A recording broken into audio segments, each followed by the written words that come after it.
each other. Now people are talking about how do we form our own integrated regional water management plan. We are one of the 1% in the state that is not a part of one. And now people are sitting around the table saying, we need to do this. This was actually brought up when we first got together 3 years ago, and nobody wanted to talk about it.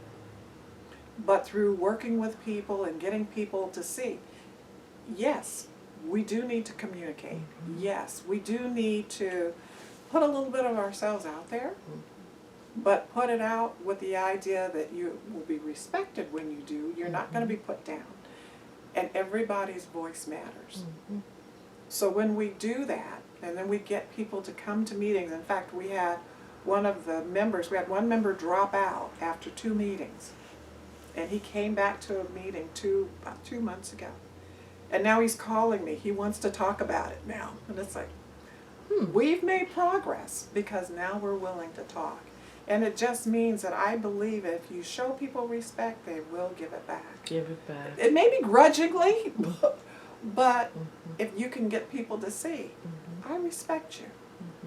I expect the same. And not only with that respect, it also has a measure of courage on your part as the leader to mire through the bureaucracy and stay the course.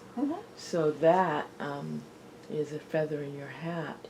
So you have said that your grandmother inspired you, and then you mentioned Miss Lois Carson with telling you, try it again, don't give up. Yes. Is there any other females or male that you would like to give adage to that Recognition to? Yes. There's a lady that actually she passed away in March, Marion Johnson. She had moved to Banning in the 1960s. And she was one of those women that she didn't say anything out front. She'd never run for office. She'd never be the person that you would see representing people. But a world of wisdom, and a person that was your supporter when she passed away. And we had talked. We had gotten to the point where we talked almost every day. And whether it was by phone, in person, or just thinking, like I would think sometimes I need to call her, and I'd call her. She said, I was just getting ready to call you. But she was a mother, a mentor, a confidant, a person who was willing to tell me, rethink your position on this. Or have you thought about this? Or, yes, you're doing the right thing. Keep going. I mean, a strong supporter. Not just for me, but for many people in our community. Yeah, for the community. And a person that made you want to do your best. She was going to be right behind you. She was a person who, she would come to every council meeting. She said, because I want you to be able to look out and see, I'm supporting you. And we would talk before the council meetings, and as she got older, and she was 91 when she passed away, and she would take a nap so she could be awake when I finished the council meeting so we could talk about what happened. Because she knew, I said, I'm going to be a little live when this meeting is over, because I've always been on the minority side on the council. So she would take her nap so that we could talk. We would talk before the meetings, and we'd go over what some of the different topics were, and if I had any questions about what do you think is best for the community, she was a good person to bounce that off of, because she knew everybody. And then to be able to bounce off of her, this is what happened. And when she was able to go to the meetings, she would tell me, you need to sit up a little straighter when you're at the meetings. And, watch what you're doing when you're there. But she was always encouraging. Yeah. Just like your grandmother. Yes. So, in our final questions, your goal has been to give back to the community. And on the website, it lists 2 ways: having a meaningful and effective manner in doing it and giving back to the community, and helping Banning become, a thriving, healthy family atmosphere. Do you feel in your heart of hearts that you have actually done that over your period of being the mayor and to date being a council member for the city? Unfortunately, I have to say we're not there yet. We've had a very troubling time in our city. We've gone through, just in the time that I've been on the council, 6 city managers. We've gone through, and while I was mayor, we went through multiple city managers. We've almost completely redone our senior staff. One of the things you learn in politics is how to count to the number of 3. And if you can't count to 3 in votes, you're not going to get what you want. When I first got on the council, there was a group of 3 that were very focused on Banning becoming an art town, very cultural focused. I told you our median income is about $38,000. So that's not a cultural art type of community. That's blue collar. There's nothing wrong with being blue collar. I mean, there are good solid jobs in blue collar. So I didn't agree with that. So I was always on the 2, sometimes on the 1 by myself, voting that's Just not where we need 3. to put our money. Mm-hmm. Well, that council, the majority, actually was so not in tune with what the community wanted that it changed. We had a new count to 3.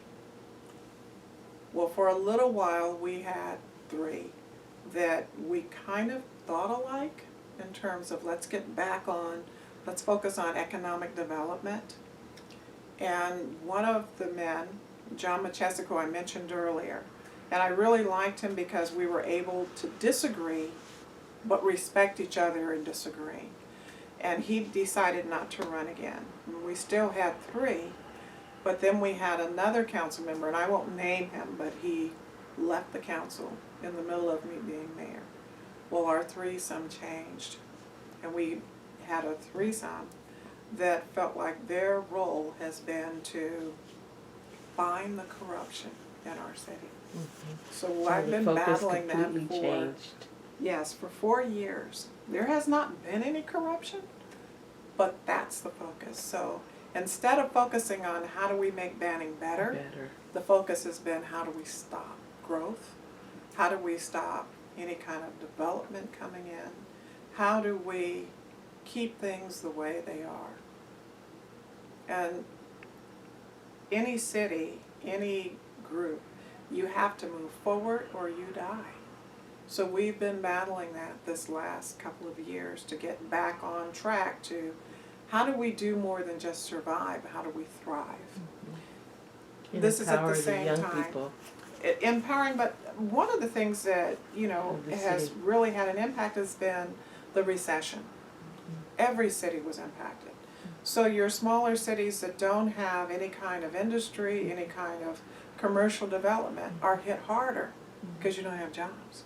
You need to have those sales tax, you need the property taxes to come in. So when you are more of a city with opportunity, it's lagging. We're not quite there yet. So is the police department and the fire department contracted out, or they belong to the city? Fire is contracted out now. Police is still an in-house operation. In-house operation.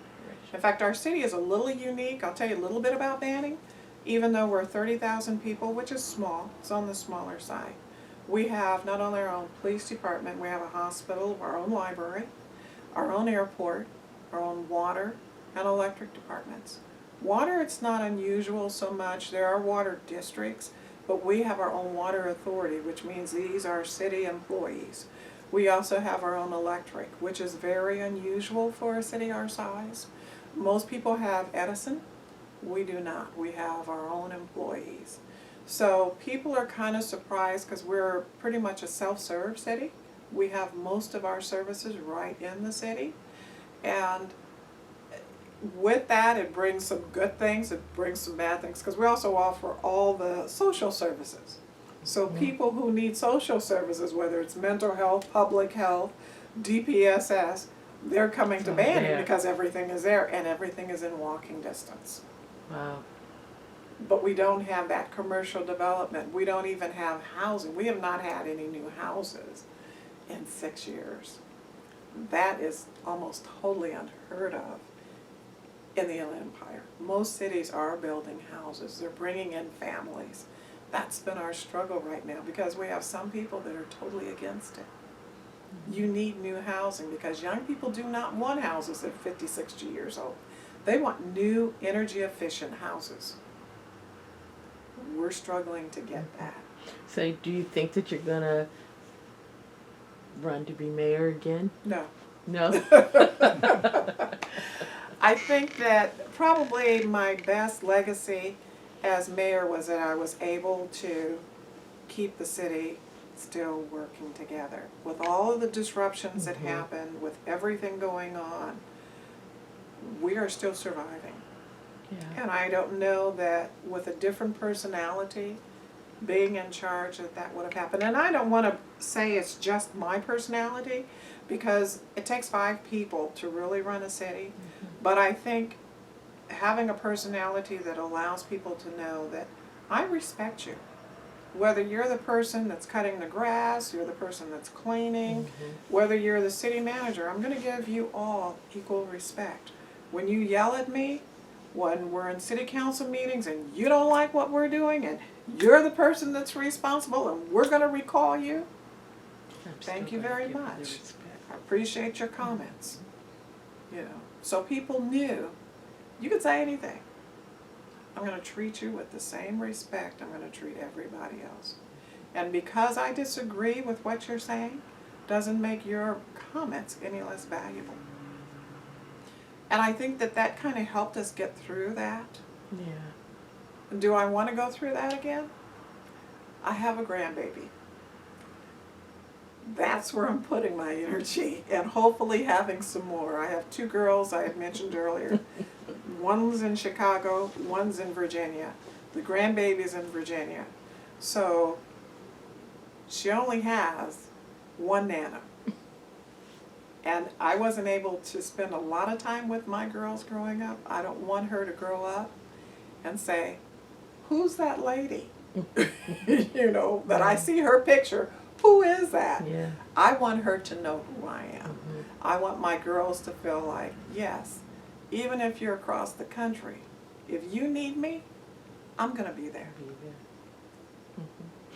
Okay, well, Miss Franklin, we are so grateful that you came and were interviewing with us today, so thank you very much for this interview.